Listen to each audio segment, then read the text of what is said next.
오늘은 누가복음 7번째 시간 7강이죠. 누가복음 3장 1절부터 20절까지의 말씀을 함께 나누도록 하겠습니다. 누가복음 3장 1절부터 20절까지의 말씀인데요. 제목은요, 우리가 무엇을 하리이까? 우리가 무엇을 하리이까? 라는 제목으로 함께 나눠보도록 하겠습니다. 선생님들 좀 어떠세요? 우리가 무엇을 하고 계십니까? 내가 그리스도인으로서 내 삶을 잘 살고 있는지, 내가 합당하게 어떤 삶을 살고 있는지, 그렇지 않은지 오늘 말씀을 통해서 한번 이렇게 살펴보기로 합니다. 누가는요, 이 누가복음을 기록할 때 사실대로 살펴보고 그렇게 기록한다고 말씀하고 있습니다. 우리 누가복음 1장에 보시면요, 1장 1절부터 4절까지 보시면 누가가 그렇게 말하고 있잖아요. 우리 중에 이루어진 사실에 대하여 사실을 이야기하고 있습니다. 처음부터 목격자와 말씀에 일꾼된 자들이 전하여준 그대로 내력을 저술하려고 붓을 든 사람이 많은지라. 그 모든 일을 근원부터 자세히 미루어 살핀 나도 데오빌로 각하에게 차례대로 써보내는 것이 좋은 줄 알았노니 이는 각하가 알고 있는 바를 더 확실하게 하려 함이로라. 그래서 지금 누가는 이 사실대로 자세하게 살펴보았다고 이야기하고 있습니다. 사실대로 자세하게 살펴봤기 때문에, 그래서 그것을 하나씩 차례대로 이 데오빌로에게 써서 보내려고 하는 것이죠. 지금 이 3장 1절을 시작하면서 다시금 이 누가가 자기가 지금 쓰고 있는 이 누가복음이 사실이라는 것을 역사적으로 알려주기 위해서 지금 5명의 역사적인 인물들과 2명의 대제사장을 그가 기록함으로써, 총 7명이죠. 기록함으로써 그들로 하여금 이 내용이 사실이다 하는 것을 알게 해주고 있습니다. 우리 본문으로 돌아오셔서 3장 1절을 보시면, 디비려 황제가 통치한 지 15해 곧 본디오 빌라도가 유대의 총독으로, 지금 디비로 황제가 나오고 본디오 빌라도가 나오죠. 두 사람 나오고, 그 다음에 헤롯이 갈릴리에 분봉하고, 여기서는 헤롯 안디바를 말하고 있는 것입니다. 헤롯 안디바가 갈릴리에 분봉하고 3명 나왔고요. 그 동생 빌립이 이두레와 드라고니 지방에 분봉하고, 빌립이 나오죠. 헤롯 빌립입니다. 마지막으로 5번째는 루사니아가 아빌레네의 분봉왕으로, 이렇게 5명의 역사적인 인물들을 말하고 있고요. 2절에 보시면 안나스와 가야바가 대제사장으로 있을 때, 여기서 보시면 안나스라고 하는 사람이 나오고 가야바라고 하는 사람, 이 두 사람이 나오고 있는데, 이 두 사람이 다 대제사장이라고 말하고 있어요. 원래 대제사장은 아론이 초대 첫 번째 대제사장이었죠. 아론의 자손 중에서 특별한 결격 사유가 없으면 장남이 맏아들이 대제사장직을 맡게 되어 있었습니다. 그리고 이 대제사장은요, 대제사장직은 종신직이었습니다. 그래서 바뀔 수가 없어요. 그 사람이 죽을 때까지 그냥 하는 거예요. 종신직이었기 때문에. 그런데 여기 보시면 안나스와 가야바 두 사람이 지금 대제사장으로 있을 때라고 말하고 있잖아요. 그러니까 지금 여기까지 총 7명을 지금 역사적인 인물들을 대고 있거든요. 그러면서 이게 얼마나 정치적으로 어려운, 유대에 있어서 정치적으로 어려운 상황에 있었는지, 그러면서도 역사적으로 사실이라는 것을 말해주고 있는 것이죠.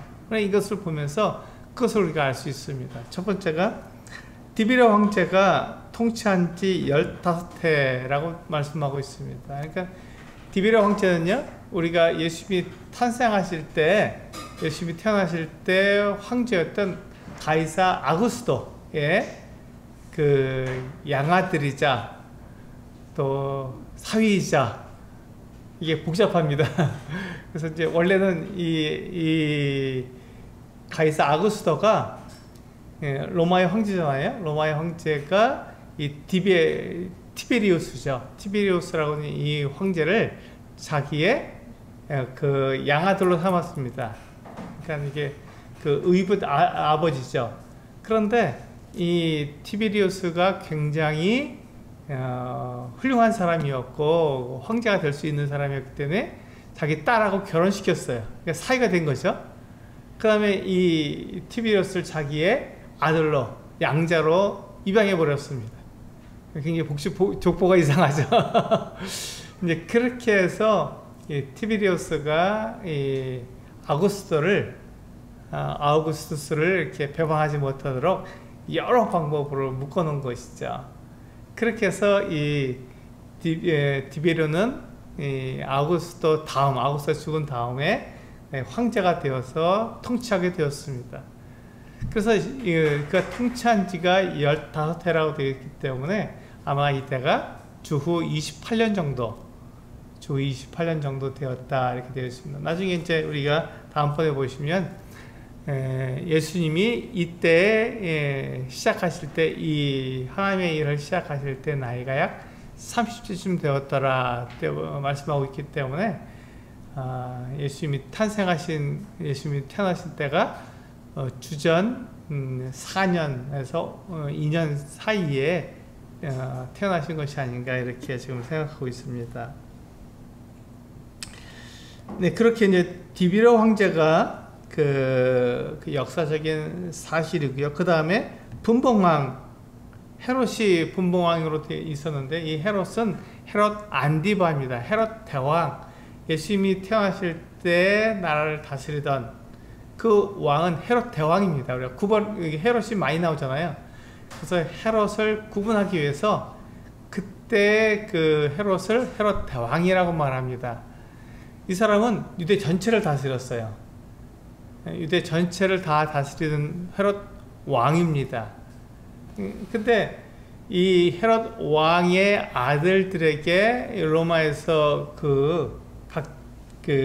나눠줄 때 분봉왕으로 나눠준 거예요. 그러니까 이것은 4분의 1 왕이다, 이렇게 해서 영주보다 좀 더 크지만 왕보다는 작은 그런 사람으로 이렇게 세웠습니다. 그래서 그것을 분봉왕이라고 그러는데요. 그래서 헤롯 안디바가 갈릴리와 베니게를 다스렸습니다. 두 지역을 다스렸는데 베니게는 안 나오죠. 갈릴리 지방만 나오고 있습니다. 그리고 그 헤롯 대왕의 뒤를 이어서 유대와 사마리아 지역을 다스리던 사람이 헤롯 아킬레오거든요. 그 아킬레오는 굉장히 그 아버지처럼 굉장히 강한 사람이었어요. 그래서 그 아킬레오를 사람들이 무서워했습니다. 결국은 아킬레오가 정치를 잘 못해서 쫓겨나게 되었죠. 그래서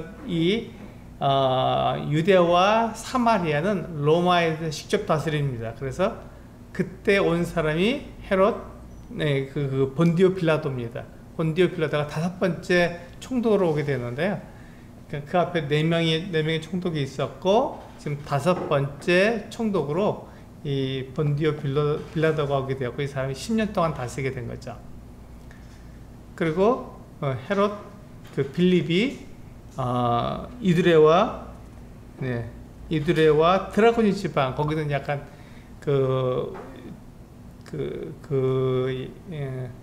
우리가 다메섹 가기 전에 그 북쪽 지방입니다. 그러니까 요단강 서쪽의 북쪽 지방을 이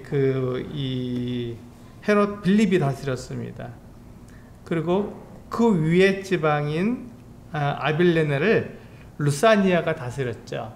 그러니까 이런 것들을 보게 되면 그 당시에 이 누가가 기록한 이 내용들이 전체적으로 다 사실이구나 하는 것을 알 수 있는 것이죠.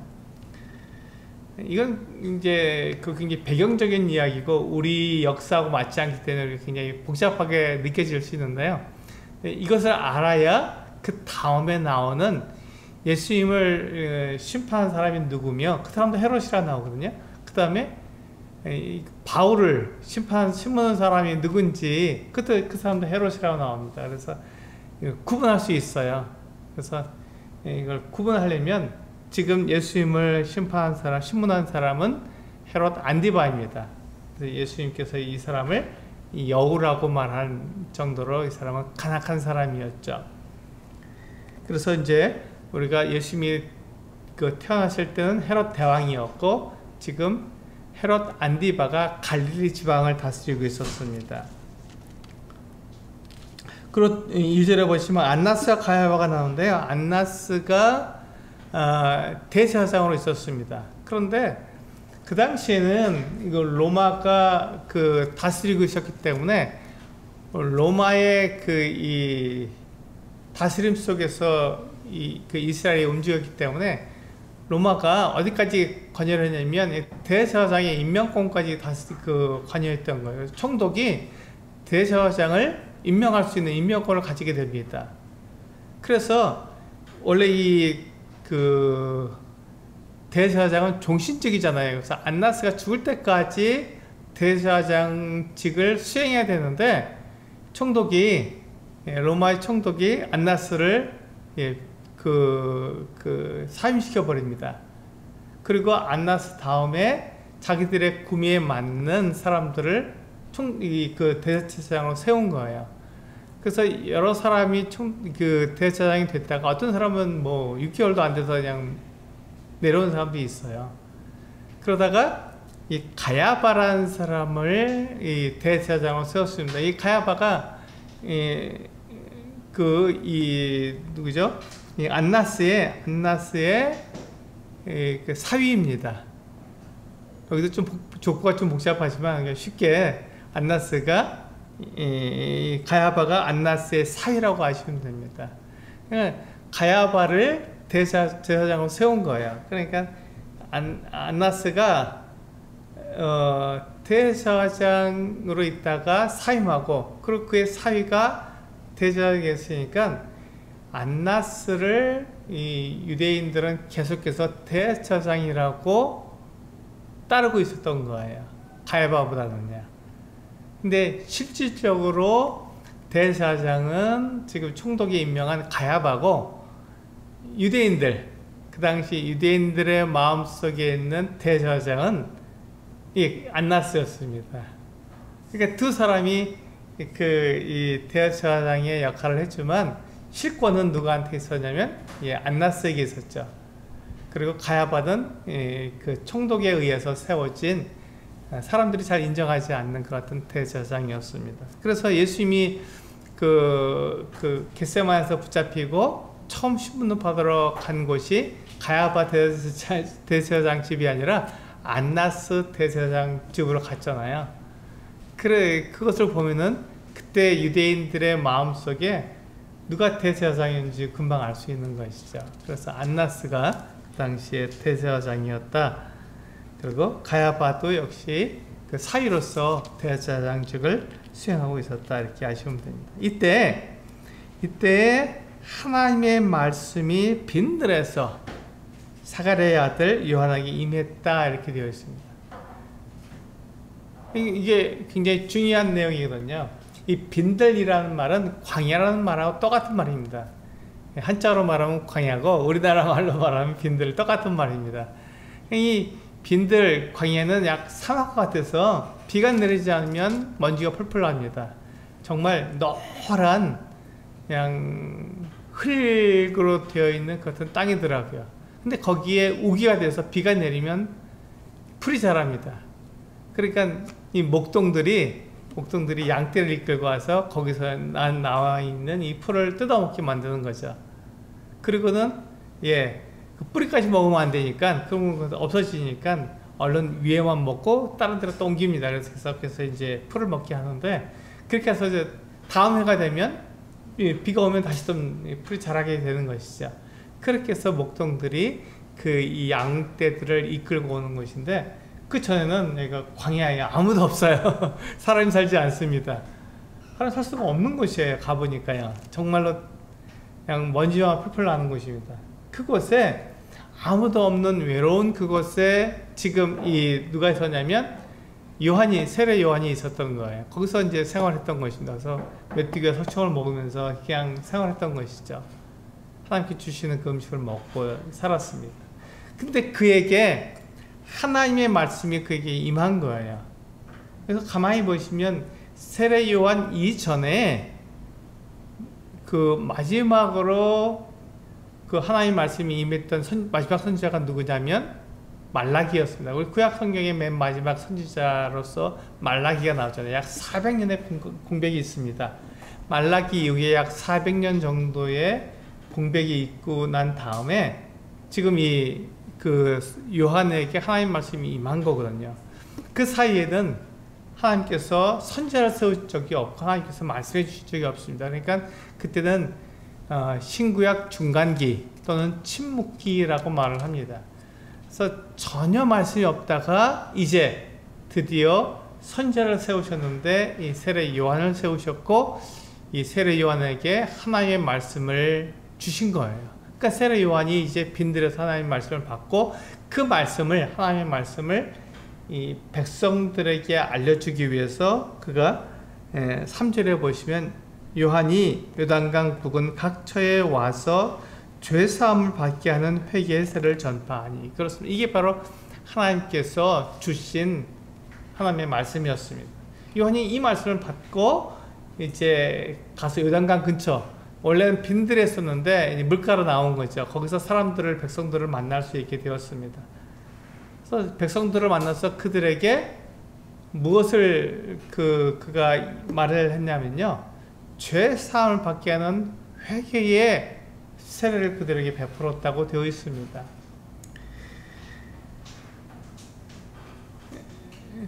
이 요한이 죄 사함을 얻게 하는 회개의 세례를 베푼 것에 대해서 우리가 주목해 볼 필요가 있습니다. 왜냐하면 그때 유대인들이 어떤 마음을 갖고 있었냐 하는 것이죠. 유대인들은 그들이 아브라함의 자손이기 때문에 그냥 가만히 있으며 저절로 하나님 나라에 들어간다고 생각했습니다. 왜냐하면 그들이 아브라함의 자손이었기 때문에 그렇죠. 그들이 할례를 받았기 때문에 당연히 그냥 어떤 일을 하더라도 상관없이 그들은 하나님 나라에 들어간다고 생각했던 그 같은 사람들입니다. 그러니까 이 사람들이 죄 용서를 받을 필요가 있었겠습니까? 네, 없었어요. 이 사람들은 죄 용서하고는 전혀 관계가 없는 사람으로 생각했던 것입니다. 근데 지금 요한이 죄 용서를 받으라, 회개하라 이렇게 말했을 때 그게 대상이 누구라고 생각했을까요? 네, 당연히 이방인으로 생각했던 것이죠.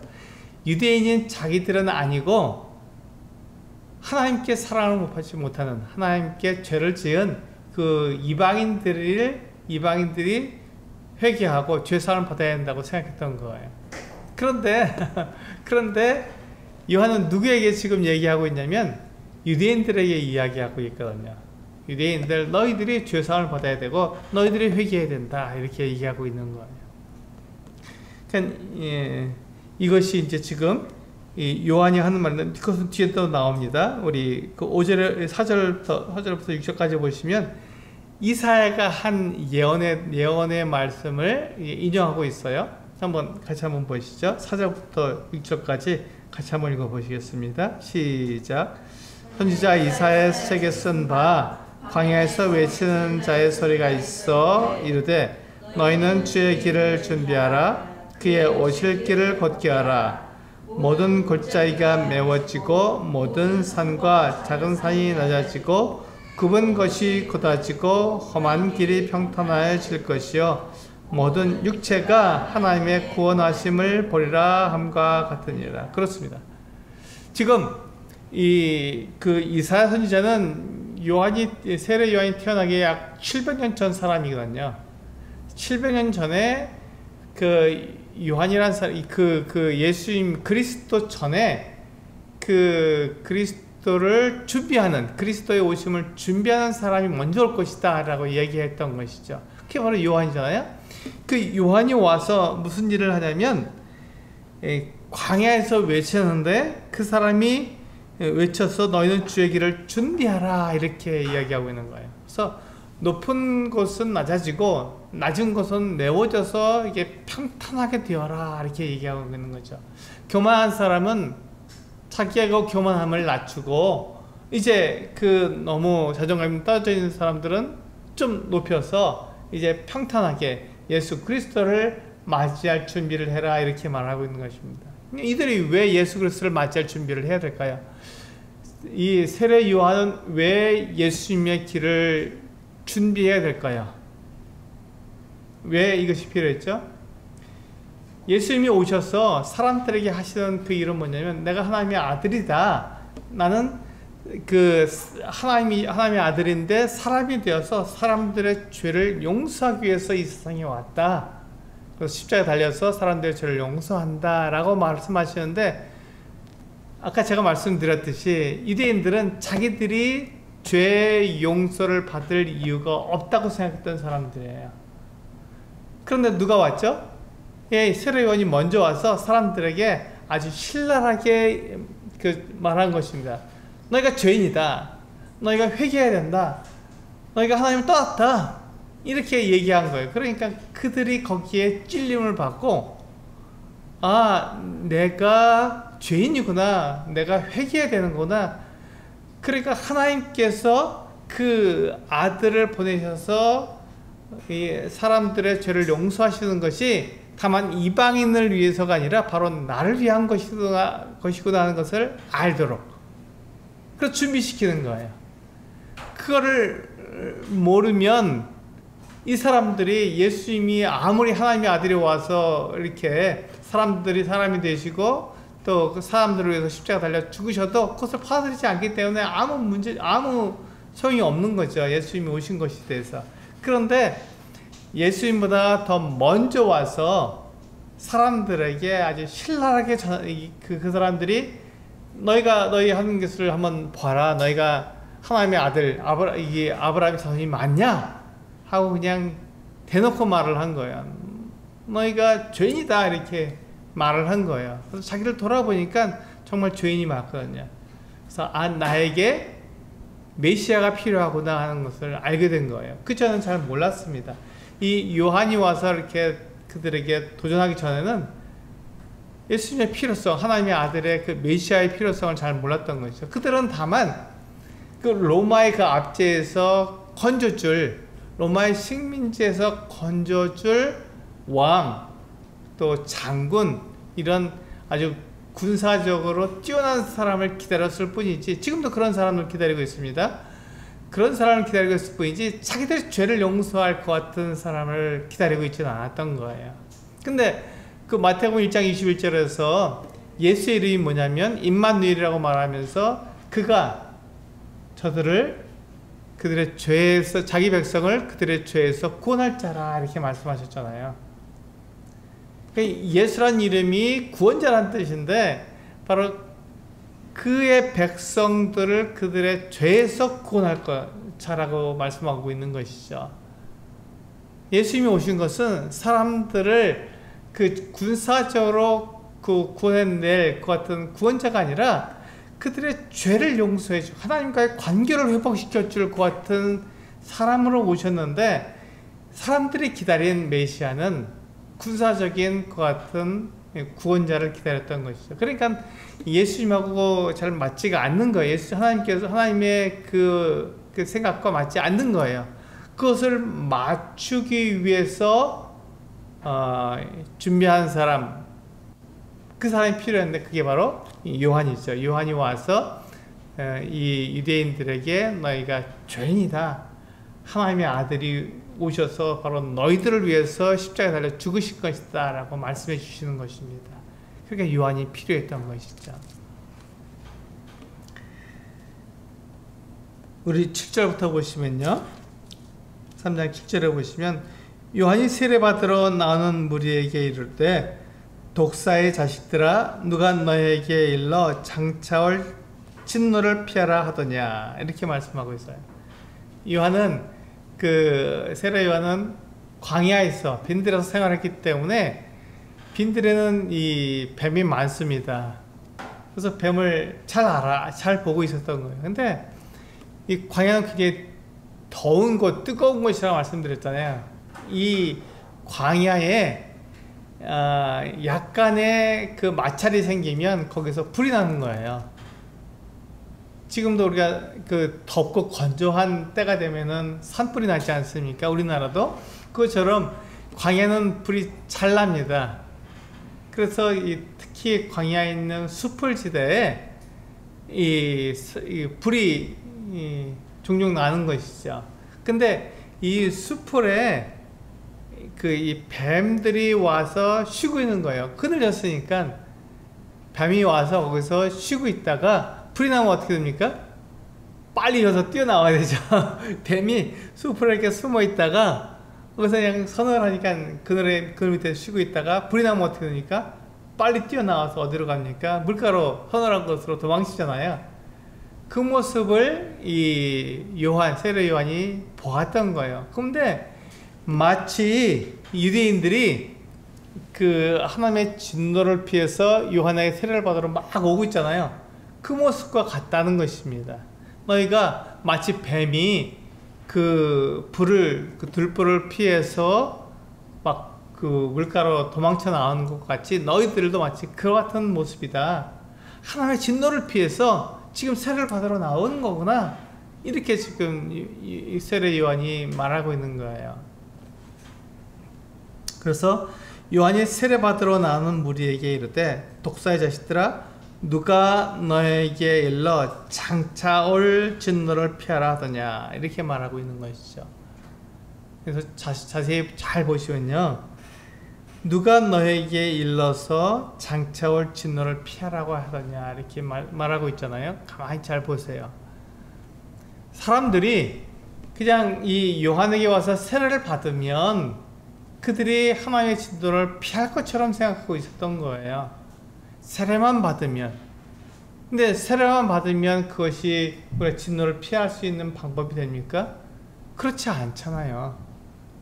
세례를 받는 것은 의식적인 같은 율법이지만 그 세례를 받는다고 해서 그가 하나님과의 관계가 회복되는 거 아니잖아요. 오늘날 우리가 그 침례를 받습니다. 침례를 받는다고 해서 그 사람이 구원받는다, 하나님과 관계가 회복된다, 그렇게 말하는 건 아니잖아요. 침례는 하나의 그 표시지, 그것을 사람들에게 나는 이제 하나님께 회개한 사람입니다, 나는 이제 그리스도인으로서 그리스도를 믿고 살아가겠습니다 라는 것을 나타내는 표정이지, 그 회개가 그 침례가 그 사람을 구원해주지 않지 않습니까? 마찬가지죠. 마찬가지로 이 요한에게 세례를 받으러 많은 사람들이 막 오고 있는데 그 사람이 세례 받는다고 하나님과 관계가 회복되겠습니까? 그렇지 않다는 거예요.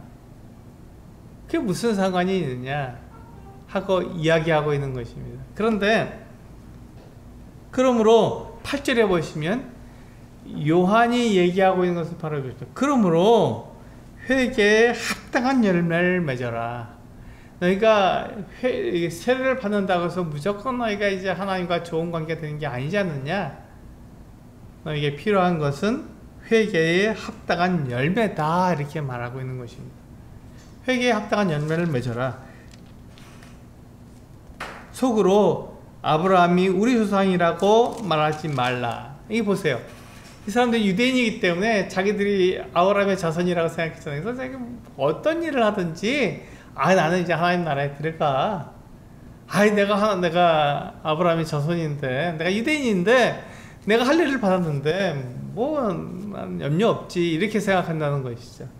그런데 내가 너에게 이르노니 하나님이 능히 이 돌들로도 아브라함의 자손이 되게 하시리라, 이렇게 말씀하고, 정말 충격적인 말입니다. 정말 충격적인 말이죠. 왜냐하면 돌들로도 아브라함의 자손을 만들 수 있다, 이렇게 요한이 말했잖아요. 요한은 누구였습니까? 선지자잖아요. 하나님의 말씀을 전하는 사람이라고요. 그러니까 이 요한의 말을 무시할 수가 없어요. 요한이 이 돌들로도 아브라함의 자손을 만들 수 있다라고 말했을 때 그들이 그것을 받아들일 수밖에 없는 거거든요. 아, 그렇구나. 내가 아브라함의 자손이라고 무조건 내가 하나님 나라에 들어가는 것이 아니라 내가 회개에 합당한 열매를 맺어야 되는 거구나 하는 것을 이제 이 유대인들이 알게 된 거죠. 그러니까 자기들의 삶을 이제 돌아보게 된 거예요. 그 전에는 내가 혈통적으로 나는 이제 아브라함의 자손이니까 내 마음대로 살면 돼. 난 혈통적으로 문제가 없어 라고 생각했던 거예요. 우리 여기서 요한복음 1장 13절을 보시면 이게 혈통으로 되는 게 아니라는 것을 알 수 있잖아요. 우리 요한복음 1장 12절, 13절, 14절을 같이 볼까요? 12, 13, 14절 같이 한번 읽어보겠습니다. 누가복음 다음에 요한복음 1장 12절, 13절, 14절 시작. 영접하는 자 곧 그 이름을 믿는 자들에게는 하나님의 자녀가 되는 권세를 주셨으니 이는 혈통으로나 육정으로나 사람의 뜻으로 나지 아니하고 오직 하나님께로부터 난 자들이니라. 말씀이 육신이 되어 우리 가운데 거하심에 우리가 그의 영광을 보니 아버지의 독생자의 영광이요 은혜와 진리가 충만하더라. 그렇습니다. 여기 보시면 하나님의 자녀가 되는 것은 혈통으로도 안 되고 육정으로도 안 되고 사람의 뜻으로 되지 않고 오직 예수 그리스도 하나님의 아들이 사람이 되신 것을 믿고 그것을 믿음으로 하나님께로부터 나야만 된다고 말씀하고 있잖아요. 우리 요한복음 3장에 보시면 니고데모에게 예수님께서 거듭나야 한다고 말하는데 거듭난다는 말은 위로부터 난다, 하나님께로부터 난다 하는 말입니다. 이게 똑같은 말이에요. 하나님께로부터 난 자가 거듭난 자이고 그가 바로 위로부터 난 자입니다. 그래서 그렇게 되지 않으면 혈통으로도 안 되고 육적으로도 안 되고 사람의 뜻으로 되지 않는다고 말씀하고 있는 것입니다. 우리 본문으로 돌아오셔서 누가복음 3장 3절에 보시면 8절에 그렇습니다. 그래서 사람들이 유대인들이 내가 아브라함의 자손이다, 내가 혈통적으로 나는 문제가 없는 사람이다 이렇게 말을 하는 것, 그렇게 혈통적으로 아브라함의 자손이라면 그들이 아브라함이 한 대로 해야 되지 않습니까? 아브라함은 어떻게 해서 하나님께 이렇게 됐죠? 로마서 4장에 보면 나와 있잖아요. 그가 하나님의 말씀을 믿음에 그것을 의로 여기셨다고 말씀하고 있잖아요. 그러니까 믿음이 곧 의가 되는 거예요. 믿음으로써 우리가 의를 얻는 것이지 그냥 내가 나는 내 부모가 예수 믿는 사람이야, 권사님이야, 장로님이야, 그러니까 나는 천국 가는데 아무 문제가 없어 라고 생각하는 것이 잘못된 것이죠. 그렇지 않다는 것입니다. 이 하나님과의 관계는요 개인적인 것이지 혈통적인 것이나 그렇게 육신적인 것이 아니라는 것입니다. 하나님과의 관계는 내 부모가 물론 우리가 내 부모가 그러면 그리스도인이라는 게 나에게 아무 소용없으니 그렇지 않습니다. 내 부모가 좋은 그리스도인이라면 나에게 복음을 전해줄 것이고 예수 그리스도께서 하나님의 아들이라는 것을 알려줄 거기 때문에 내가 예수 그리스도를 믿는데 더 빨리 예수 그리스도를 받아들일 수 있는 그 어떤 기회가 있는 것이죠. 우리 로마서 3장 1절에 보시면 우리 로마서 한번 보시겠습니다.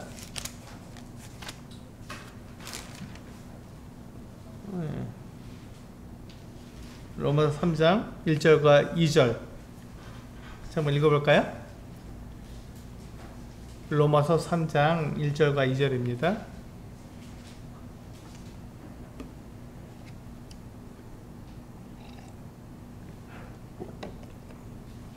같이 읽겠습니다. 시작. 그런즉 유대인의 나음이 무엇이며 할례의 유익이 무엇이냐? 범사에 많으니 우선은 그들이 하나님의 말씀을 맡았음이니라. 그렇습니다. 지금 그들이 아브라함의 자손이라는 것이 유익한 거예요. 좋은 거예요. 왜 좋습니까? 하나님과 관계를 회복시키기 아닙니다. 그것은 아니라고 말했잖아요. 그것은 혈통으로도 안 되고 육적으로도 안 되고 사람의 뜻으로도 안 됩니다.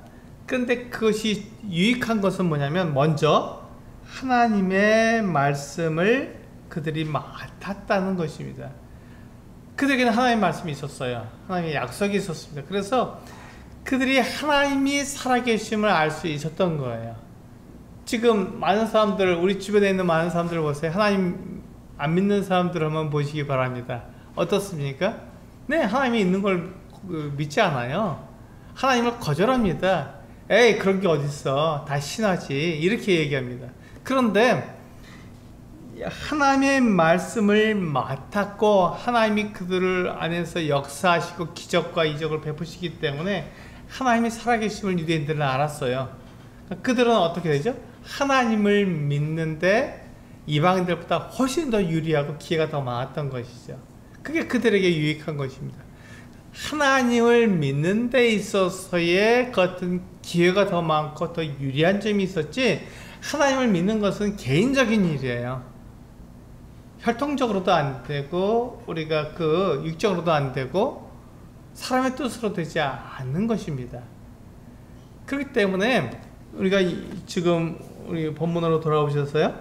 지금 아브라함의 자손 되는 것이 전혀 무익한 건 아니죠. 하나님을 알겠지만, 그러다 그들이 하나님을 알았으면 하나님을 아는 사람답게 생활해야 한다는 것입니다. 하나님을 아는 사람답게 생활해야 한다는 것이, 그게 바로 회개에 합당한 열매입니다. 지금 그것을 그 사람들에게 알려주기 위해서 요한이 왔잖아요. 예수님보다, 그리스도보다 먼저 와서 사람들에게 아주 신랄하게 얘기하고, 당신들 스스로가 죄가 없다고 생각하고 죄는 당신들하고 관계가 없다고 생각하고 아브라함의 자손이기 때문에 무조건 하나님 나라에 들어간다고 생각했는데 그렇지 않다. 그렇지 않다. 하나님을 믿어야 한다. 아브라함이 하나님을 믿었기 때문에 그것을 의로 여기지 않았느냐? 당신도 동일하게 하나님을 믿어야 한다. 다만 그것이 유익한 것은 하나님을 여러분들이 먼저 알 수 있기 때문이다. 하나님을 잘 알 수 있도록 하나님 말씀이 우리에게 주어졌기 때문에 그것이 유익한 것이, 내가 내 마음대로 살았고 내가 하고 싶은 대로 산다고 해서 그것이 산다고 해도 내가 하나님 나라에 들어갈 수 있는 것은 아니다. 이렇게 말하고 있는 겁니다. 그러면서 9절에 보시면 이미 도끼가 나무 뿌리에 놓였으니 좋은 열매 맺지 않은 나무마다 찍혀 불에 던져지리라. 그렇습니다. 이런 이야기는 이 유대인들이 처음 들어보는 거예요. 자기들이 찍혀서 불에 던진다는 게 이게 상상할 수 없는 일이죠. 그런데 지금 요한이 아주 신랄하게 비판하고 있는, 너희들의 행동하는 것을 한번 봐라. 너희들이 좋은 열매 맺지 않으면 다, 회개에 합당한 열매 맺지 않으면 다 찍혀서 불에 던져진다. 이렇게 얘기하는 거예요. 그러니까 그냥 이 유대인들이 이 세례 요한의 말을 들을 때 두려울 수밖에 없는 것이죠. 아, 내가 정말 잘못 살았구나. 이렇게 살아도 안 되는데 라고 생각했던 것입니다.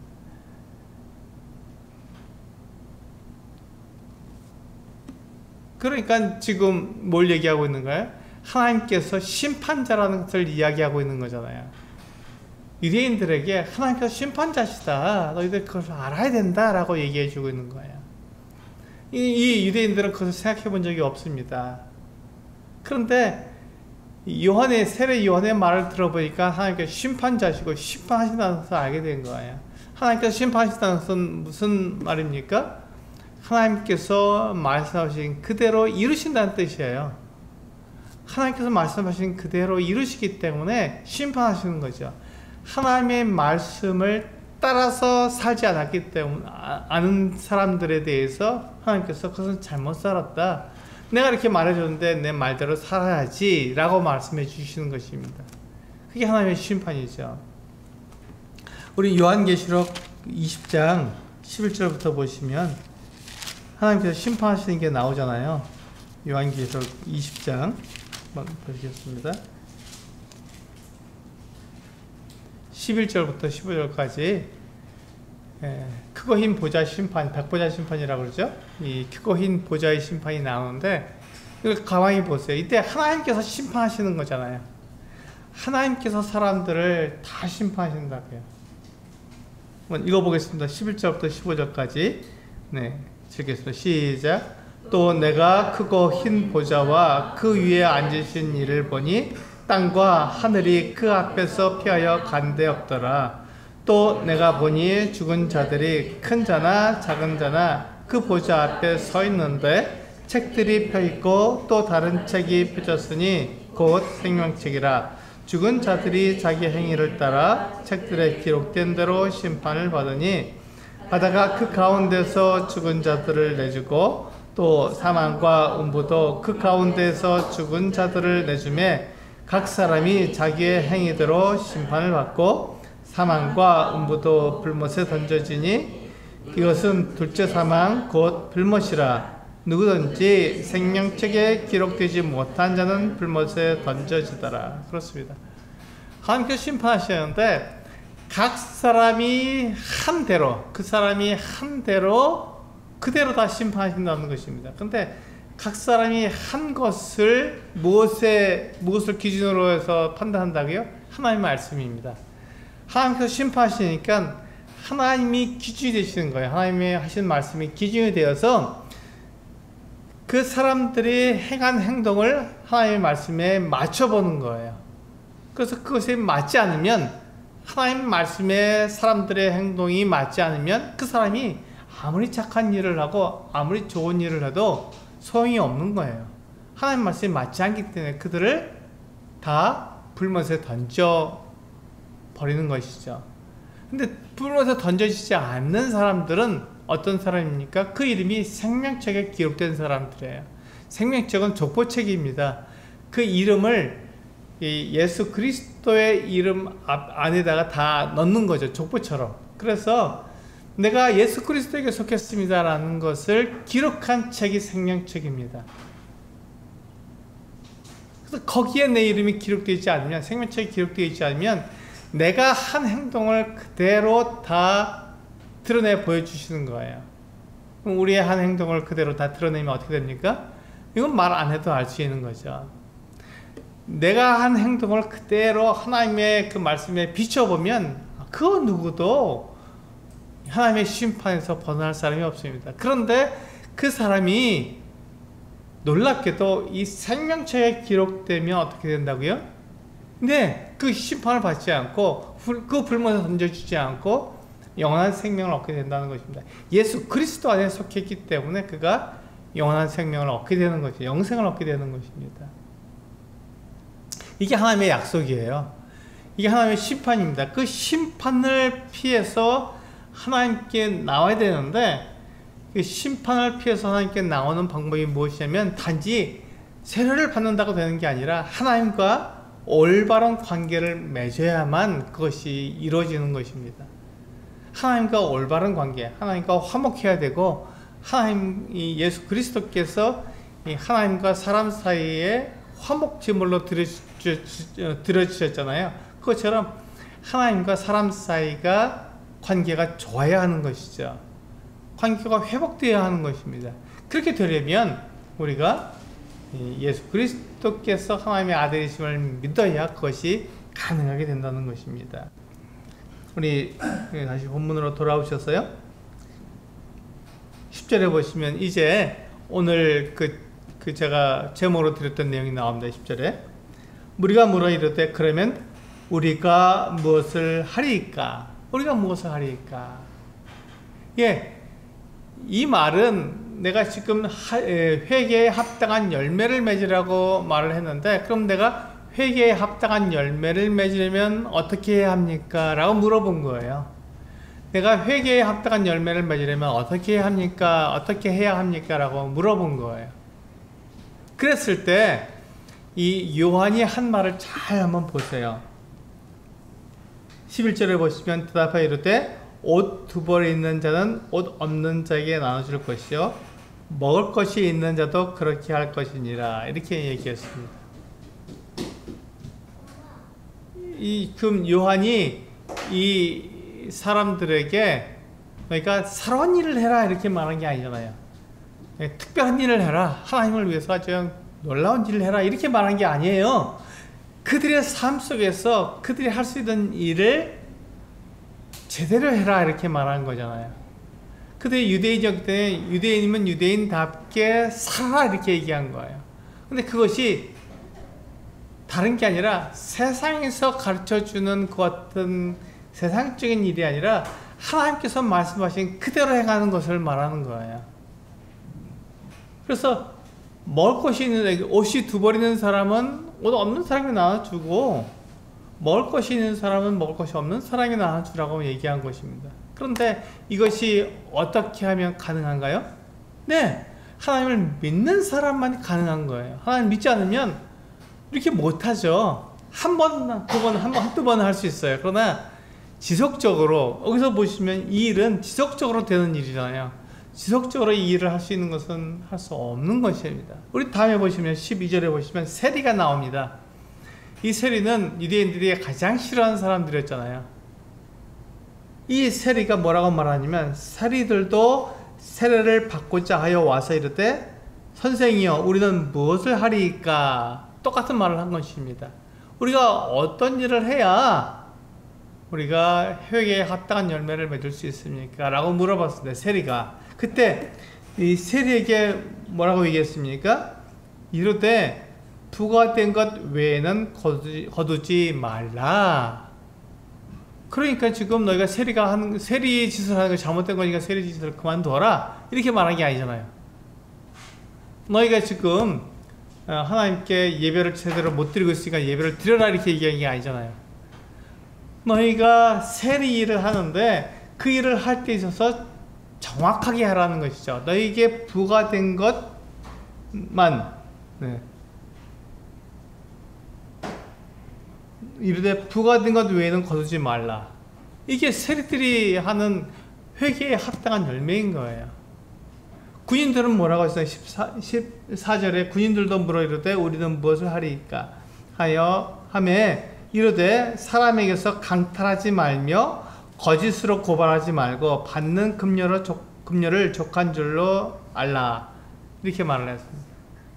그러니까 지금 요한은 이 사람들에게 사랑한 걸 말한 게 아니에요. 그들이 하는 일을 그대로 하라. 그런데 그것을 어떻게 하라고요? 정상적으로 하라고 얘기한 것입니다. 근데 이렇게 하면 세상에서 어떻게 된다고요? 사람들이 손가락질한다는 것입니다. 왜냐하면 사람들이 지금 군인들이나 세리들은 어떻게 해요? 자기들이 부패한 일을 해서 착복하잖아요. 많은 재산을 얻고 있잖아요. 그래서 좋은 옷 입고 좋은 집에 살고 좋은 음식 먹으면서 살고 있는데 이 세리와 이 사람들은 또 군인들을 이 사람들은 어떻게 살고 있어요? 그렇게 살지 못한다는 것입니다. 그냥 받은 금료를 족한 줄로 아니까 그냥 그들에게 주어진 것에 만족하며 사니까 네, 그들이 이렇게 아주 과외의 수입을 얻을 수가 없으니까 그들은 평범하게 살 수밖에 없는 것이죠. 그런데 바로 그와 같이 사는 것이 하나님을 믿는 사람의 모습이라는 것이죠. 바로 그렇습니다. 우리 그리스도인도 마찬가지잖아요. 우리가 이 세상에 살 때 이 세상에서는 어떻게 합니까? 우리들에게 네, 이중작물을 쓰라 그러고 또 이렇게 몰래 우리가 부정한 일, 부패한 일을 하라고 우리에게 이야기합니다. 편법적인 일을 해서 그것을 남겨 먹으라고 우리에게 얘기합니다. 그렇게 하지 않으면 세상에 잘못 사는 것처럼 사람들이 얘기를 하잖아요. 그런데 그리스도인은 어떻게 산다고요? 그렇지 않다. 정상적으로 나에게 주어진 금료를 족한 줄로 알고 네, 그 안에서 살아갑니다. 누구를 믿고요? 하나님을 믿음으로 말미암아서. 하나님께서 내가 이렇게 살아도 하나님께서 나에게 가장 좋은 것을 주시는 분이셔. 하나님께서 살아계시기 때문에 하나님 앞에서 살아가게 되면 하나님께서 나에게 가장 좋은 것을 주시고 하나님께서 심판하실 때 내가 예수 그리스도를 믿음으로 말미암아 내 이름이 생명책에 기록되었으니 나를 불못에 던지지 않고 영원한 생명으로 나를 인도하실 거야. 난 그것을 바라보기 때문에 내가 이 세상에서 정상적으로 살아가는 거야. 나는 사람들이 말하는 것을 두려워하지 않아. 사람들이 나에게 손가락질을 하는 것을 두려워하지 않아. 나는 그렇게 살아갈 수 있어 라고 말하는 거예요. 그게 용기가 필요하죠. 이게 바로 이 회개에 합당한 열매를 맺는 것입니다.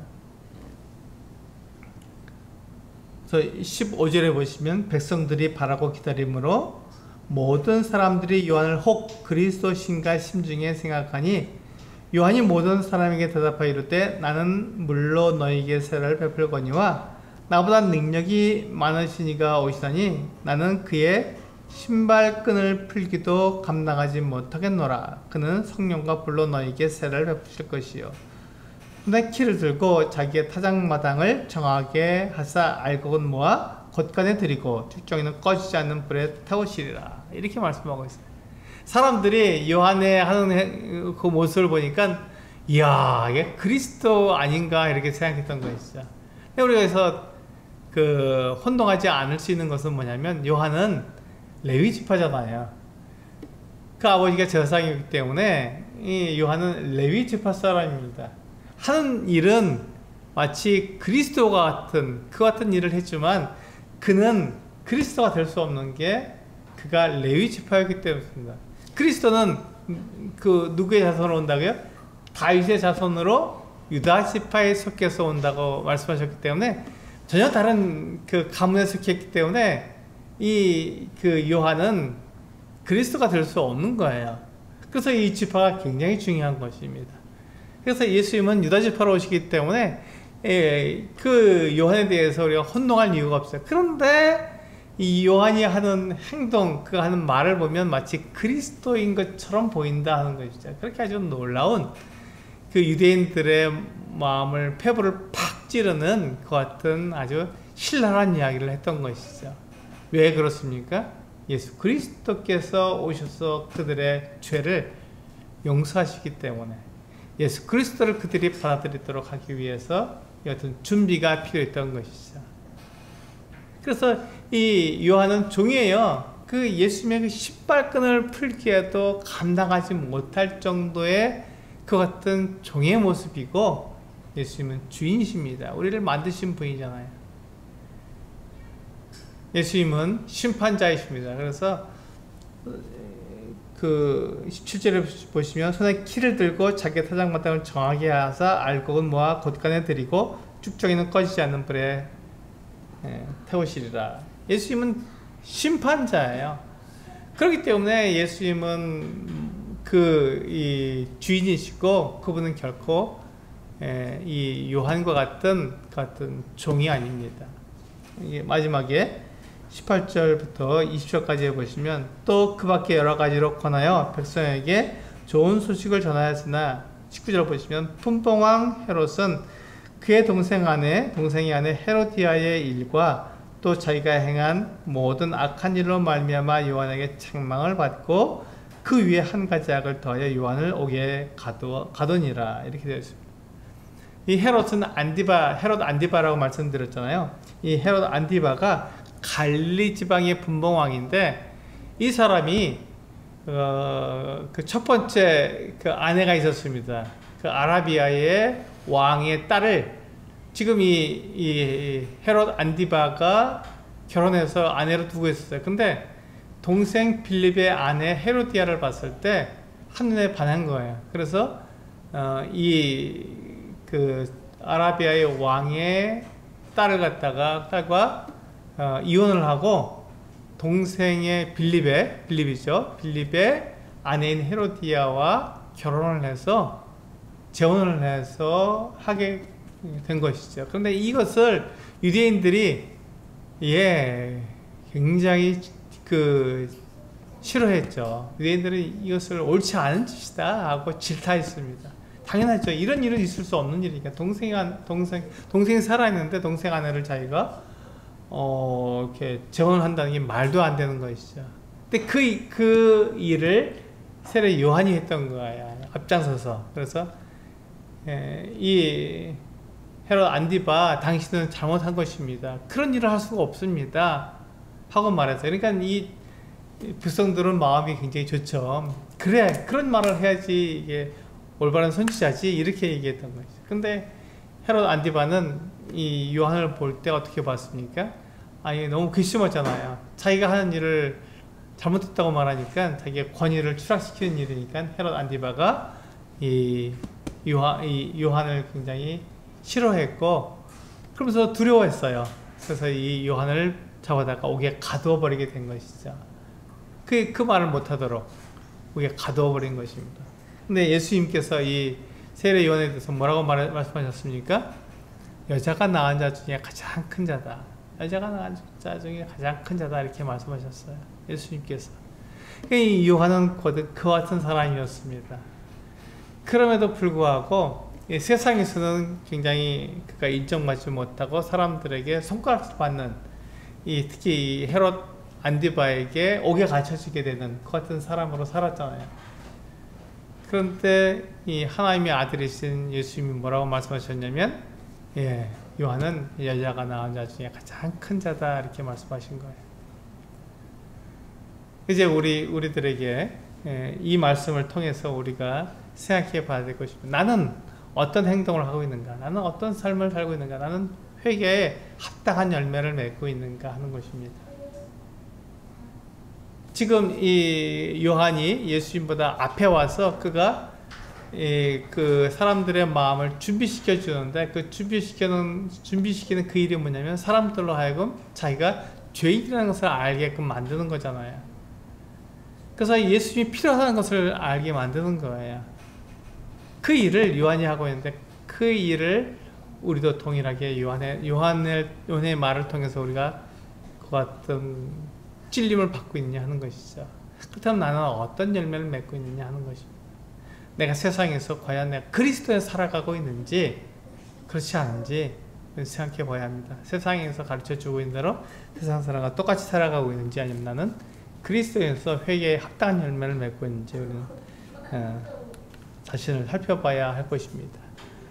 그 일을 요한을 통해서 우리가 도전을 받고 있는 것이며 오늘 이 말씀을 통해서 내 삶을 돌아볼 수 있는 귀한 시간이 되리라고 생각이 됩니다. 기도하시고 마치도록 하겠습니다. 기도하시겠습니다.